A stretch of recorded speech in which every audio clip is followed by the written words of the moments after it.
డబ్బు, అనారోగ్యం, ఉద్యోగం, వ్యాపారం, అప్పులతో బాధపడుతున్నారా? అయితే మీకోసమే అహం బ్రహ్మాస్మి సాధన 11 days ఎనర్జీ యాక్టివేషన్ ప్రోగ్రామ్. నమస్తే రమ్మగారు. నమస్తే జయ. మనం స్కాంద పురాణం చెప్పుకుంటూ ఉన్నాం. మొదటి భాగం చెప్పుకున్నాం, రెండో భాగంలో ఉన్నాం. పరమేశ్వరుడి ఉగ్రత నుంచి వీరభద్రుడు భద్రకాళి కాళీ జన్మించారు కదా. ఆయన క్రోధం నుంచట 100 రకాల జ్వరాలు సన్నిపాతాలు పుట్టినాయట, జబ్బులు అవన్నీ ప్రపంచం మీద పడ్డాయి. జ్వరం పుట్టింది భగవంతుడి కోపం, శివుడి కోపం నుంచి పుట్టింది. అదంతా మొత్తం ఆ జ్వరం అట్లా ప్రపంచం మీదకి వెళ్ళిపోయింది అనమాట. సన్నిపాతాలంటే ఒక రకమైన మూర్ఛలు లాంటివి. సన్నిపాత జ్వరం అంటారు, సన్నిపాత రోగి అంటారు. వాళ్ళ ఒళ్ళు తెలియనితనమో ఏదో ఉంటుంది. అదేలేండి. ఆ సన్నిపాతాలు కూడా వెళ్ళిపోయినాయట. ఈయనకి ఆజ్ఞ ఇచ్చాడు, దక్షాధ్వరాన్ని సర్వనాశనం చేసి రమ్మని. ఇక ఆయన బయలుదేరాడు. సహస్రబాహులు కలిగిన వీరభద్రుడు. ఆయనకి గుర్రాలతో పాటు సింహాలు కూడా లాగుతాయట ఆయన రథాన్ని. అక్కడి నుంచి కవచాలు ధరించినటువంటి సింహాలు, తర్వాత మొసళ్ళు, ఏనుగులు, ఇవన్నీ కూడా ఆయనతో పాటే. అక్కడి నుంచి గణాలందరూ రుద్రగణం మొత్తం ఎట్లాంటిది, ఒక్కొక్కళ్ళట మహేశ్వర స్వరూపాలట, 5 ముఖాలు ఉన్నవాళ్ళు, పాముల్ని ధరించిన వాళ్ళు.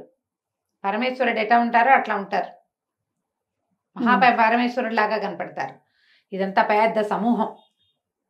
దీంతో పాటుగా ఈ భద్రకాళితో పాటుగా కాళితో పాటు నవదుర్గలుగా చెప్పబడేవాళ్ళు, అమ్మవార్లు, శక్తులు అవన్నీ. తర్వాత యోగిని గణాలు, శాకిని, పూతన అని పేరున, శాకిని ఢాకిని అని పేరున్నటువంటి యోగిని గణాలు. తర్వాత గుహ్యకులని ఒక జాతి పరమేశ్వరుడి ఈయనతో పాటు ఉండేవాళ్ళు అనమాట. ఇలా ఎన్ని రకాల వాళ్ళు మొత్తం ఆయుధాలు ధరించి దక్షయజ్ఞ సర్వనాశనానికి బయలుదేరారు.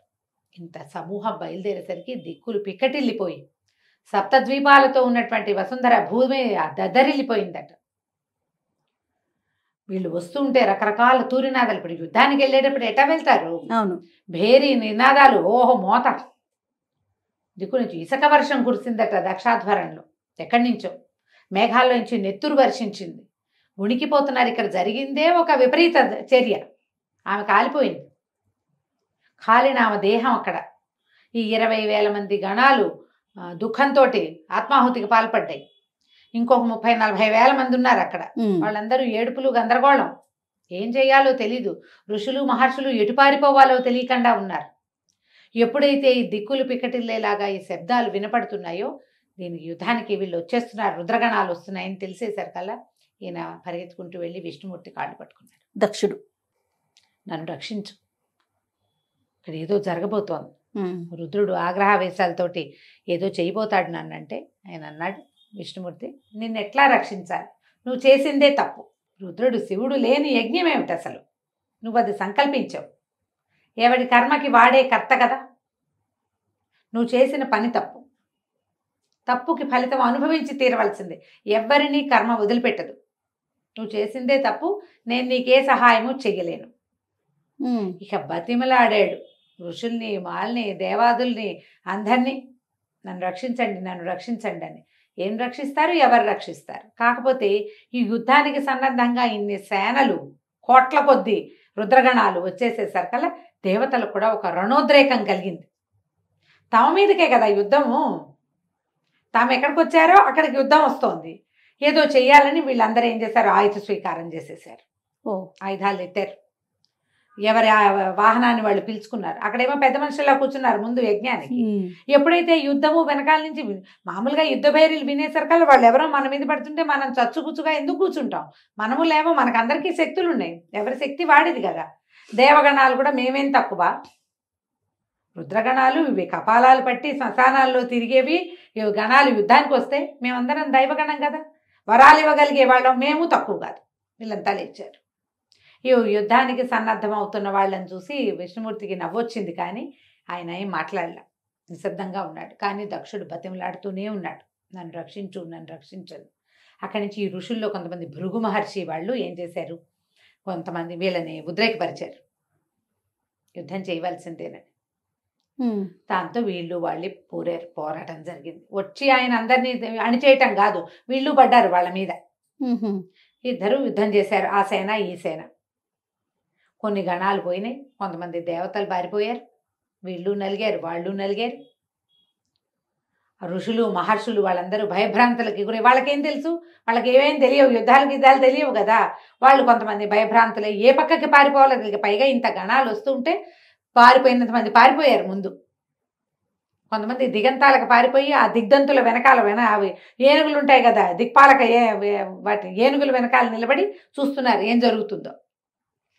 పారిపోయి తప్పించుకోగలిగిన వాళ్ళు తప్పించుకున్నారు, వెళ్ళిపోగలిగిన వాళ్ళు వెళ్ళిపోయారు, ఉన్నవాళ్ళు యుద్ధానికి దిగారు. ఎంత యుద్ధమో జరిగింది. సమస్తమైన వాళ్ళని అణిచారు వాళ్ళు, ఏ ఒక్కడిని వదిలిపెట్టలా. పోతున్నారు ఇందులో కూడా, గణాలు కొని పోతున్నాయి, దేవతలు కాదు అవతలు ఉన్న వాళ్ళు. జరుగుతూనే ఉంది పోరు. ఇక దక్షుడు బతిమిలాడి విష్ణువుని పోరాటానికి సిద్ధం చేశాడు. సిద్ధపడేసరికల్లా ఆయన బయటకు వచ్చాడు. యజ్ఞశాలలోంచి యుద్ధవేషంలో వచ్చాడు బయటికి. వచ్చేసరికల్లా వీరభద్రుడు ఆగి అడిగాడు, మహాజ్ఞానివి పరమేశ్వర విష్ణువు, నువ్వు శివుడు లేని యజ్ఞానికి ఎందుకు వచ్చావు అసలు? ఇప్పుడు నువ్వు యుద్ధానికి పూనుకుంటున్నావే. పరమేశ్వరుడు నువ్వు మాకు సమానం, అతడిని ఎట్లా సేవించాలో నిన్ను కూడా అట్లాగే సేవించాలి. ఇప్పుడు నువ్వు యుద్ధానికి వస్తే నేను యుద్ధమే చేయాలి కదా ప్రభు నీతోటి. నిరీశ్వర యాగం సంకల్పించిన దక్షుడు పిలిస్తే నువ్వు రావటమే కాకుండా అతడి కోసం నాతో యుద్ధం చేస్తావా? దాక్షాయణికి ఏం జరిగిందో నువ్వు చూడలేదా? దక్షుడు ఏ రకంగా శివనిందకి పాల్పడ్డాడో నువ్వు వినలేదా? శివుణ్ణి నిందిస్తే నిన్ను నిందించినట్లే కదా స్వామి. ఎందుకు ఈ యుద్ధానికి వచ్చావంటే ఆయన నవ్వాడట. భద్ర, మేము భక్త సాక్షులం, భక్తుడు భక్త పరాధీనత, దక్షుడు నా భక్తుడు, రమ్మని బతిమలాడాడు, వచ్చాను.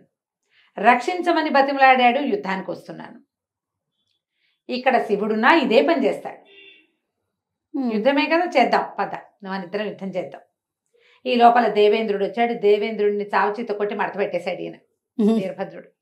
దేవేంద్రుడు తప్పుకున్నాడు. విష్ణుమూర్తి వీరభద్రుడు యుద్ధం. ఆ వీరభద్రుడు ఎవరు? వీళ్ళిద్దరూ కలిసిన శక్తిలోంచి పుట్టినవాడే కదా. అయినా సరే యుద్ధమే. కొంత పోరు జరిగింది. విష్ణుమూర్తి చక్రాయుధాన్ని ప్రయోగిస్తే అప్పడన్నా వెళ్ళినట్టు నవిలేసి లోపలికి వెళ్ళిపోయిందట. వీరభద్రుడు మింగేశాడు చక్రాయుధాన్ని. మింగేశాక ఆయన ఏం చేశాడట, విష్ణుమూర్తి వచ్చి అతని నోటిని నిమిరి, ముఖం మీద నిమిరి చక్రాన్ని బయటికి తీసుకున్నట్టు ఆయన లోపల నుంచి తీసుకుని, ఇంకా ఈ యుద్ధం ఇంకా నేను చెయ్యను, దక్షుడి కోసం చేయగలిగింది చేశా, నేను వెళ్ళిపోతున్నానని తన దారిని తన చక్రాయుధాన్ని తీసుకుని వెళ్ళిపోయాడు. విష్ణువు బయటికి వెళ్ళిపోయాడు ఆయన. ఇక ఇక్కడ ఎవరు మిగిలేరు? దెబ్బలు తగిలిన వాళ్ళు, పారిపోయిన వాళ్ళు, మర్యాదగా వెళ్ళిపోయిన వాళ్ళు వెళ్ళిపోగా దక్షుడు మిగిలాడు. అతని వెళ్ళిపోయి గబగబా ఆ యజ్ఞవాది వేదికి మధ్యలో ఎక్కడో అంతర్భాగంలో దాక్కున్నాడు. అంతర్వేది అని చెప్తారు. ఆ మధ్యలో దాక్కుంటే బయటికి లాగారు. లాగి ఈ గణాలన్నీ కలిసి పట్టుకుని అతని శిరస్సుని ఉత్తరించేశారు. దక్షుణ్ణి మెడ నరికేశారు. పారిపోయిన ఋషులు పారిపోయారు. ఇతను ఏం చేశాడు, ఈ మా వీరభద్రుడు ఆ దక్షుడి శిరస్సుని ఆ యజ్ఞంలో విసిరేశాడు, అగ్నిహోత్రంలోకి. శిరస్సు కాలిపోయింది. దక్షుడు మొండెం అక్కడ పడింది. చూస్తే ఎక్కడ ఏమీ లేవు, మొత్తం ఖాళీ. చచ్చిపోయిన వాళ్ళు చచ్చిపోయారు, పారిపోయిన వాళ్ళు పారిపోయారు. యజ్ఞం విధ్వంసనం జరిగిపోయింది పూర్తిగా.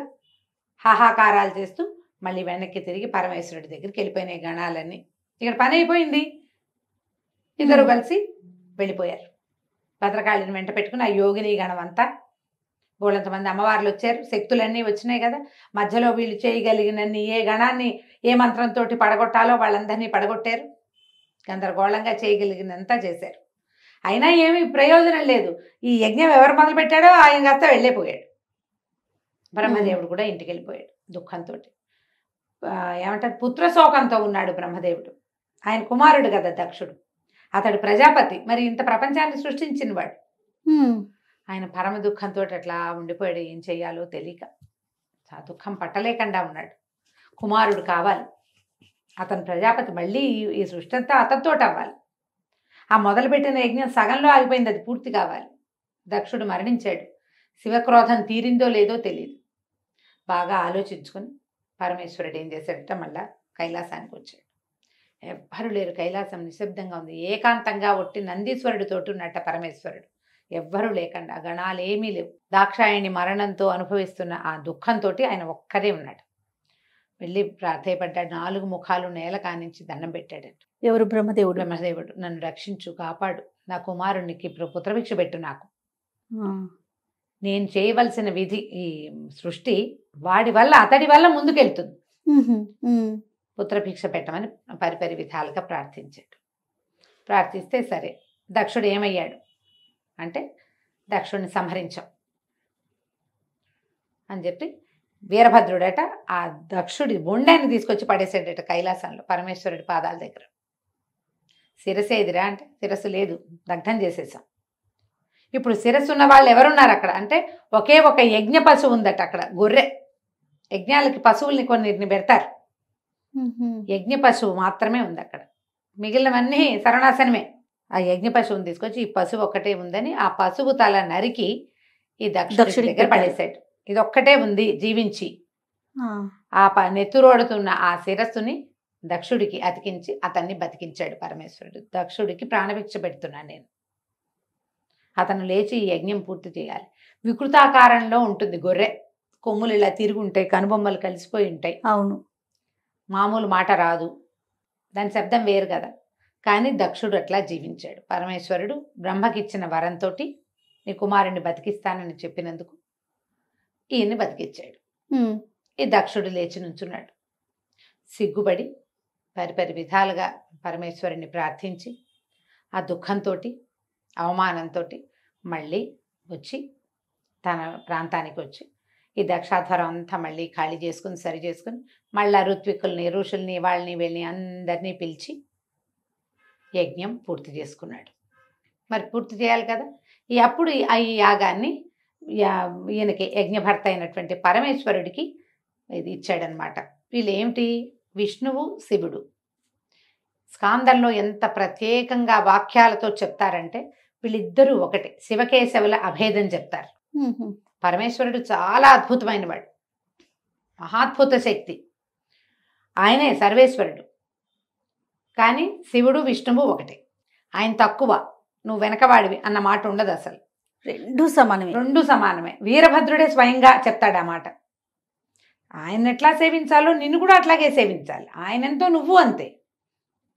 నీతో పోరాడితే ఆయనతో పోరాడినట్టే. ఇప్పుడు మనం మనుషులం ఎంత తెలుసుకోవాలి మరి, ఎంతో స్పష్టంగా చెప్పబడుతుంది. దక్షాధ్వరం పూర్తవుతుంది. అయితే సాధారణంగా మనం వినే కథలు ఏమిటి, ఈ దాక్షాయణి శరీరము, ఆ శరీర భాగాలు పడ్డం. ఈ స్కాందంలో అలాంటి వివరం చెప్పల, ఈ లైన్లో చెప్పల, తర్వాత ఎప్పుడో అది చెప్పుంటారు. ఈ లైన్ ప్రకారం ఏంటంటే దక్షయజ్ఞం పాడవటం, మళ్ళీ దక్షుడు పునరుజ్జీవితుడై దాన్ని పూర్తి చేయడం, ఆ యజ్ఞం పూర్తి చేసుకుని మళ్ళీ అతను ప్రజాపతిగానే ఉండటం. ఈ రకరకాల దేవతాగణాలందరూ కూడా వీరభద్రుడితోటి పోరాడారు. అంటే ఈ పోరాడితే ఎవరితో పోరాడినట్టు, శివుడితోటి పోరాడినట్టే. మేము ఇక్కడికి వచ్చాము, మమ్మల్ని పిలిచారు, మేము వచ్చాము, వీళ్ళు గొడవకు వచ్చారు, మేము కూడా ఫైట్ చేసాము, మేము యుద్ధం చేసాం. అలాగే చేసి రుద్రగణాలతోటి పోరాడి అసూలు బాసిన వాళ్ళు కొంతమంది, పారిపోయిన వాళ్ళు కొంతమంది, చివరికి ఈ రకంగా దక్షయజ్ఞాన్ని చేశాడు భగవంతుడు. ఎట్లా జరిగింది అంటే ఇప్పుడు ఎంత కథ, ఎన్ని రకాల గాథలు వస్తాయి ఇందులో. వీరభద్రుడి జననం ఇవన్నీ ఉన్నాయి. మళ్ళీ అక్కడి నుంచి పరమేశ్వరుడి క్రోధం నుంచి ఎన్నో జ్వరాలు సన్నిపాతాలు.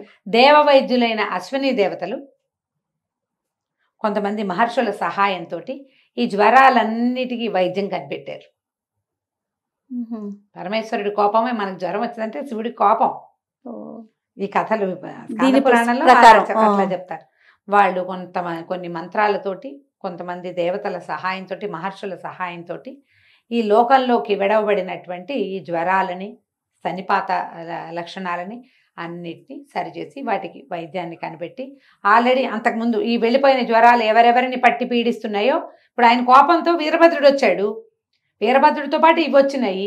వీరభద్రుడు కొట్టిన వాళ్ళని వీరభద్రుడే కొట్టాడు, అంతే. జ్వరం కొట్టిన వాళ్ళు జ్వరంతో కొట్టబడ్డారు. వాళ్ళందరినీ కూడా రక్షించారు. మళ్ళీ వీళ్ళల్లో కొంతమంది గాయాలు తగిలిన వాళ్ళు రక్షింపబడ్డారు. పరమేశ్వరుడు తపస్సుకు వెళ్ళిపోయాడు. అటు పిమ్మట ఏం జరిగింది అనేది మనం తర్వాయి భాగంలో తెలుసుకుందాం. ఇక్కడికి ఇక ఈ మొట్టమొదటి ఖండంలో చెప్పబడినటువంటి పరమేశ్వరుని యొక్క గొప్పతనం కథ ఇది ప్రత్యేకమైనది అన్నమాట. ఈ దక్షాధ్వరం గనక ఎవరైనా వింటే చేయకూడని తప్పులు చేసిన వాళ్ళకి ఆ పాపం నుంచి విముక్తి లభిస్తుందట. 41 రోజులు కథ మనం సాధారణంగా చెప్పుకున్నాం కదా, సాంగంగా స్కాంద పురాణంలో ఉన్నదే గనక మీరు చదివితే ఆ చేయకూడని పాపం నుంచి మనకి విముక్తి లభిస్తుంది. చాలా సంతోషం రమ్య గారు. నమస్తే. నమస్తే జయ.